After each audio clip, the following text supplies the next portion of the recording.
Well, yeah, thanks for the introduction. I guess we're here today to kind of tell you some of the hopefully interesting things about our business and about starting an Australian furniture and homewares brand. We thought we could basically give you a bit of a history and talk about 20 pivotal moments. Some are good, most of them are not so great. And yeah, hopefully you'll pick up some insights and want to ask some questions at the end. So this is the first, I guess, this is probably one of the happiest moments in our business, and this is when we started. We didn't actually know what we were up for, what we were up against, and that's really the beautiful part of starting something. It's not knowing what the challenges necessarily are ahead. And so this is Sarah and I looking at world domination, a couple of years tops. Fortunately as well, it didn't work out like that, but we're pretty happy with the way it's been going. Sorry, bear with us as we share the microphone. So, just a little bit about what we do, because not obviously all from the furniture industry, and we live in our own little world here in the furniture industry in Australia. But yeah, we design furniture, lighting, and homeware products, mainly in recycled plastics, metals, and timber also. And we, as Nick said, we design and manufacture those products, and we sell them to wholesalers. We also sell a lot to interior designers as well throughout Australia, and now a lot more overseas, especially with the online industry as well. And these are just some of our products. Hopefully you saw the slide at the start. Might have been a better representation of what our products actually look like. But yeah, go with us as we use sketches throughout this whole thing. I actually think they look better like that. So one of the first things that we did when we started the business, and I think most creators do this, is go, what do we stand for? What's our philosophy? And we did this. We had kind of 10 golden rules that we follow in terms of design, but we also applied that same philosophy to our business. So are we a happy business? Do we like to work? What is the culture? Do we like to work? Well, we don't, not everyone likes to work, let's be honest. But we wanted to create a company that would represent Sarah and I, and part of that would be that it would be fun, even the serious contractual side of things.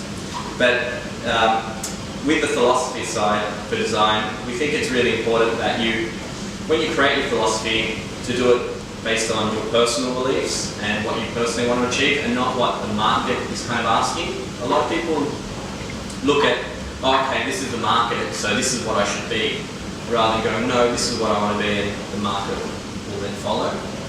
So that's something we really try to stick to. Yeah, I guess just with saying that, if your philosophy isn't what you truly believe in, then being in business for the next 10 years is going to be really tough, because you don't really believe in what you do. And you just need to believe in that, otherwise you burn out, essentially. So this was our initial projection of our business, and we had big cash flow projections in the first 2 years. Massive profits. Massive profits, taking over the world, a little bit like that. It wasn't quite how we expected. We were in our early 20s, and 2 years seemed like an awful long time. But now we're into our 7th year of business now, and we're comfortable with the business. And I have to say our projections are a lot more realistic than they used to be. Definitely a lot more accurate. So, being young designers, one of the things that we did to sustain the business was we actually started off as a design consultancy. So Sarah and I are industrial designers by degree, obviously. And so we thought, well, let's start off as a service, because that's quite easy, low investment, which is a bit of advice. and then take that money and put it into a more long-term strategy, which is the product side. So that's what we started doing, and then because we were young, we felt like we had to be very professional, and we worked with clients such as Oriton down the New South Wales anti-terrorism. There's some weird ones in there. A lot of medical stuff, and I remember this was one of those meetings where my mind just exploded, because we walked into this meeting with Oriton, and there I was with Sarah. There's like 15 people there, the owner, and I were the only males, and in front of everyone I'm like all dressed up, ready to be professional. And in front of everyone, he asked me this. He actually said, "So are you a boob man or an ass man?" Loud enough so that everyone could hear. And a bit of me died pretty quickly. And then I didn't want to choose, so I said both. And he liked that, which was good, and we continued working with him on that collection. But it made me realise that it doesn't matter how well prepared you are for certain meetings or certain events, you really aren't actually prepared, because you don't know what's going to happen. So in the first year we prepared for an exhibition in Melbourne, and I had to go around collecting components for a big light that we designed. I managed to track down a wholesale new guy, and I walked in, and he said, "The hairdresser's upstairs, love." And so that was a bit of a shock. And I quickly realised you've got to kind of talk the language in order to have manufacturers acknowledge you. I mean, it's not always the case, and that was probably a bad start, but it taught me a lesson, nonetheless. Yeah, taught that guy a lesson as well. And one thing that Sarah didn't touch on there was that when we were at uni, half of our class was female, but basically it was half-half. But by the time we all got into industry, it was like, I mean, from our year, I only know 2 or 3 out of 20 women in our year that are actually now in this industry operating as designers. So it is a very male-dominated industry, which is weird because most of the stuff we design for female purchasing. This isn't us counting our cash and kicking back now. This is actually how our business started. It's not that good either. We had a friend who was a financial advisor, a business analyst, and he sat down with us. We had done our 6-week or 6-month business course, and he sat down with us and wrote us literally the best business plan ever. The thing was like that big. We went to the bank and we said, "We've got this great business plan, we've got orders." We actually had orders, everything's down pat. And they said, "Unfortunately, we can't give you a loan because this is for a business." We're like, "Well, yeah, that's why we're here, because businesses need money to make money." And they're like, "No, sorry, you have to." And the fortunate thing was that the bank manager was actually quite nice and said, "Look, good credit rating, just get a personal loan. Sure, you're going to pay a lot of interest and stuff, but they don't take that." But do that. And I was pretty pissed off. So much work into this business plan. So I thought, all right, let's roll the dice. So I called up the bank and I thought, I'm going to think of something ridiculous just to test whether this is actually true. So I called up and I said, I'd like to apply for a personal loan. They said, "What for?" And I said, "I'm going to throw the best pool party ever. I want to buy a pool that can have like 100 people in it. I want to use it once and it's just going to get trashed." And they're like, "Sure, you're approved." And they actually approved us for more than what we had asked for. And I guess what we're trying to say is that there's always avenues. There's the traditional path that you should try sometimes in terms of business, but sometimes you just have to think a little bit outside the scope to get what you want.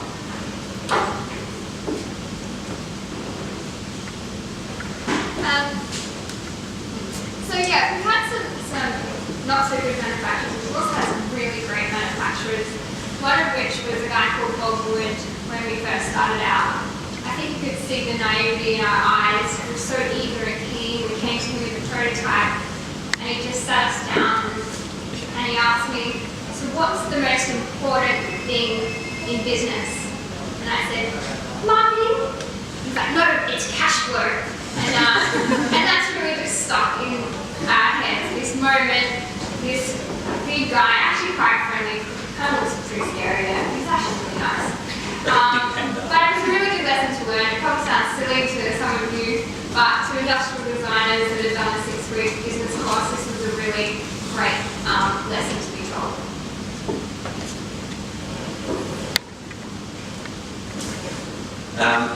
One of the things that talking about marketing actually, one of the things that was one of my favourite memories was when we sent our first newsletter out. Sarah had worked all night on this thing. It was like a thing of beauty, had our brand, it was all consistent. She sent it out, and just before she sent it out, I remember her saying to me, Nick, don't leave the office, don't leave the desk, make sure the phone's working. Shit, it's gonna get real. This is going out, and we're gonna get orders like you are not gonna believe. So she sent it out, and I sat there watching her dreams crush as the minutes ticked by. But it was actually a really good lesson for us because it's not a flash in the pan kind of thing, and we realised like quickly that it was all about being consistent. So we started to make sure that we were consistent in everything we did: marketing, manufacturing, quality control, speaking to clients, speaking to manufacturers and stuff. And that was a really key moment for us, I think. And for Sarah, it was very watching that. He tends to exaggerate sometimes. On the subject of marketing, and I think this applies to anyone in the creative sector, you've probably all heard this before. It's a really good opportunity. And I think great exposure, really good opportunity. And I think it's really important to look at every situation and think, okay, why is it a good opportunity for me? Or is it a good opportunity for the person that's offering? Design by Them probably says it. When we started, it's been predominantly Nick and I designing most of the designs. But actually the real idea behind Design by Them is to foster Australian design in general. And so we've spent a good few years setting up the brand, creating a range of products, establishing those marketing channels so that we could bring in other designs into the business. And the first product that we worked on is the TomTom letterbox. And this was with a guy called Tommy who went to COFA. He studied design and now works actually in advertising. And he was really good with the ideas, but he didn't really want to execute it. And that worked out brilliantly for us because we loved the detail. And so that was one collaboration we worked on. Not all of our collaborations are like that. We also work with designers that come to us with a fully resolved idea. And a good example of that is the Ribs Bench, which was designed by Stefan Lee. And he'd been producing that for 10 years, and we thought, gosh, this is a real design classic. We'd like to bring that into our range. So having that flexibility to work with people that just want to come up with an idea, and those others that really know what they want and have already designed it, has been really great for our collection. And we're really pushing that agenda now that we've got those marketing channels set up so that we can work with other people.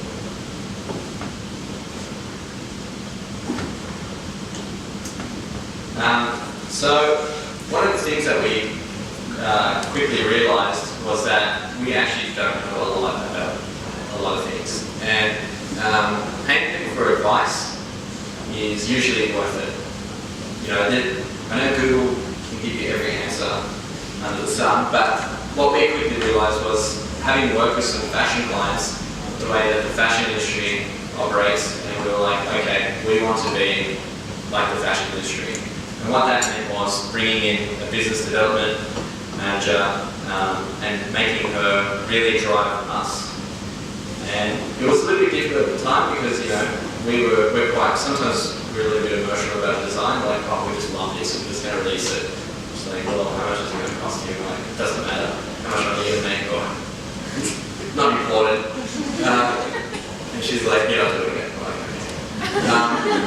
So one of the things that we definitely advise is not straight away. I don't think you should do this straight away, but maybe after a few years when you understand your business and you can actually inform them where you want to go and what you want, maybe you should pay for some good business advice.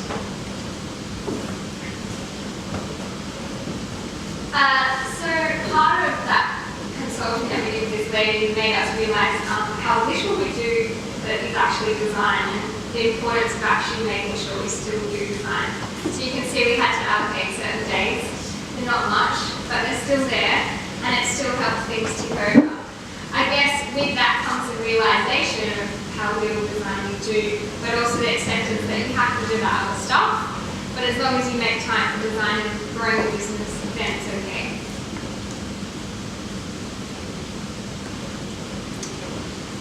One of the highlights, definite highlights for us was when we put the roof benches in the Opera House.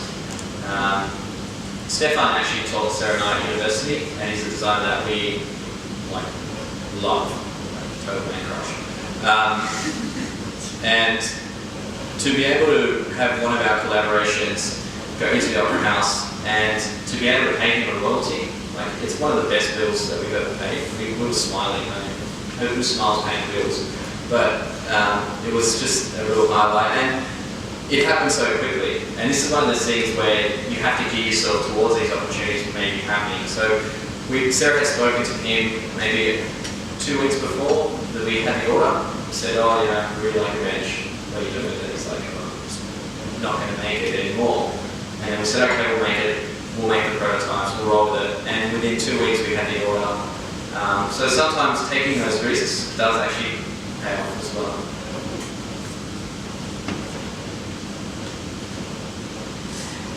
So as I kind of mentioned in that past slide about how little we spend on design, I guess it's also a matter of what you consider to be design. And when you're manufacturing products, it does get a bit blurry because what comes after design isn't, I guess you kind of deal with it with print, but production is a nightmare.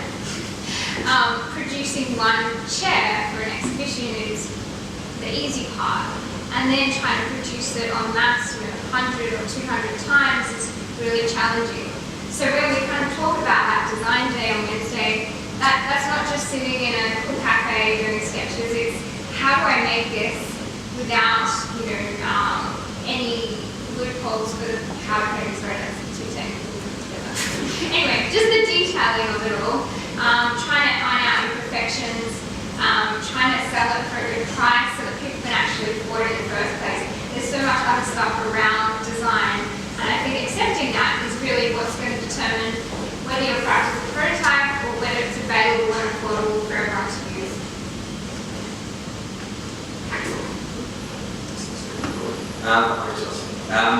And one of the things that we've quickly learned is for every, say, one design that actually we make, there's probably like 10 that we don't.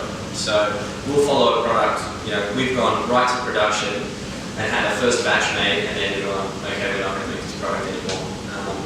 So being able to follow through a design is important, but also being able to kill off an idea as well. Actually going, this isn't right. It might still be a good design, but it might not be what you need right now. That also is one of the hardest things that we found as well, but it's actually quite important. So, apart from making everyone awkward in this room, this slide is actually about Sarah and I. Some of you may or may not know, we started the business as a couple. Thankfully, we're not a couple anymore. But what this slide is really about is, before we actually started the business, when you're a couple, or when you're in a friendship or business partners, the best thing that we did was actually draw up a contract to say, if things went bad, what would we do? And it actually was great because things didn't work out. But we had that security, and there wasn't that awkward discussion. We kind of knew what the road was. So I guess apart from, and that we were totally obsessed with furniture. But one of the most important things is whether you're going into a partnership in any kind of capacity, always get those awkward discussions out before you get to the awkward moment. draw up those contracts and agreements. They don't have to be, like, you don't have to get lawyers and, crazy. But, put down the paper so that when you guys actually like each other, you've come out with scenarios before you, hate each other, potentially. Well, I don't hate each other. It's not. Probably one of the benefits of having dated each other is the fact that we can argue about anything and everything. And I think actually that's true for most good partnerships. You need to be able to argue, whether it's with your friend or your mother, whatever it is. But in any good partnership, a good argument is necessary. And I think it really highlights the benefit of why you might go into business in partnership as opposed to yourself. Having a sounding board to just spew out ideas and hear whether they're shit or not is really helpful. You could go on for weeks thinking your idea is really good, only to discover 6 months down the track, actually it's a really shit idea. So we're constantly telling each other how shit our ideas are. It's great for self-esteem. But having that healthy debate is crucial to us making decisions and getting shit done, essentially. So one of the things that has really impacted and is impacting our business and our industry is this word replica. We never thought we would be copied, to be honest. We're like, there's no copying us, seriously. But it did happen, and it taught us actually a lot of things. First we were really angry, like, how dare they? And then we were angry at ourselves because we hadn't really protected this design that well. And then we thought, okay, let's go down those channels. And we started to look at all the legal channels, and there are definitely options there.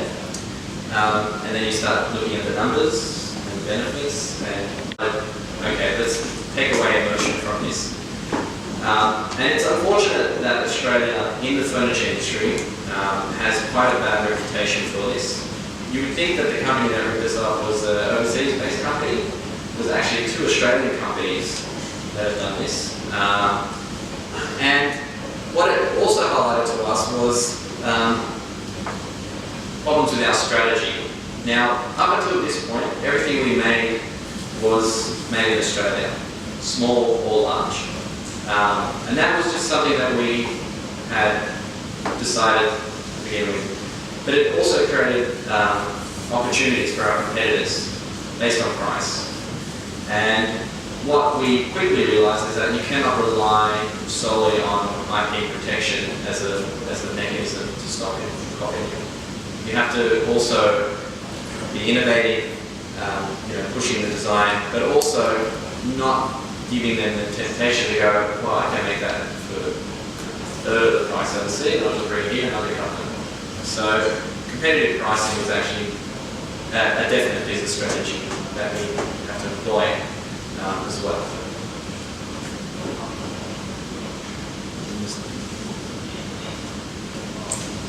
So in terms of manufacturing, now kind of see our products as one of the 2 categories. We make the smaller, more price-sensitive items overseas, and we're making the local, higher price items that need a bit more handcraftness to them in Australia. And that has been... And the US. And the US sometimes as well, with this high furniture. And that to us has been a good realisation. We were manufacturing in Australia for about 3 or 4 years, and we still do, even some of the small products. But making that switch has been really interesting for us.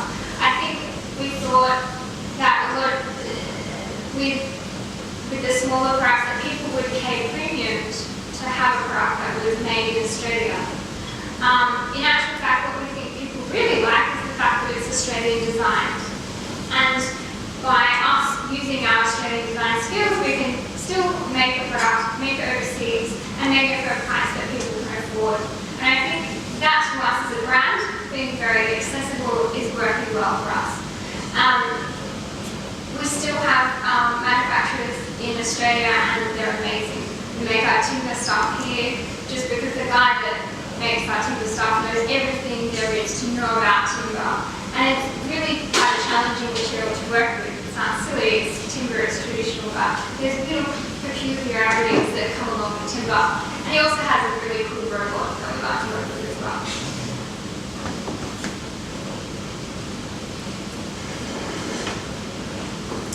So this is basically how Sarah and I see us at the moment. Sorry, it's a good ship. It's like, oh look, the road's really long. But one of the things I think that really drives us is the urge to grow the business and to kind of bring in more Australian designers.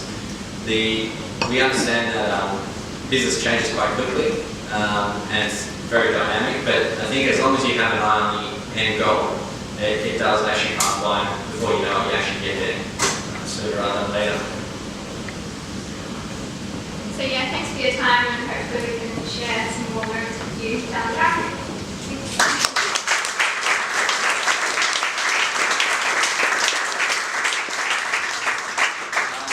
So we kept it pretty brief. Hopefully you guys have some questions. We touched on a lot of topics, so feel free to ask anything. Any questions? Yeah. How does a new designer get in touch with you if they've got, private design, maybe they've, produced it in their shed and it looks beautiful and sort of sold a few. How do they get your attention? They just walk in with their underarm and say, how do I want these? We have had that, and they've come in. Usually they just email us or call us. We're pretty open. Yeah, we actually wish more people would get in touch.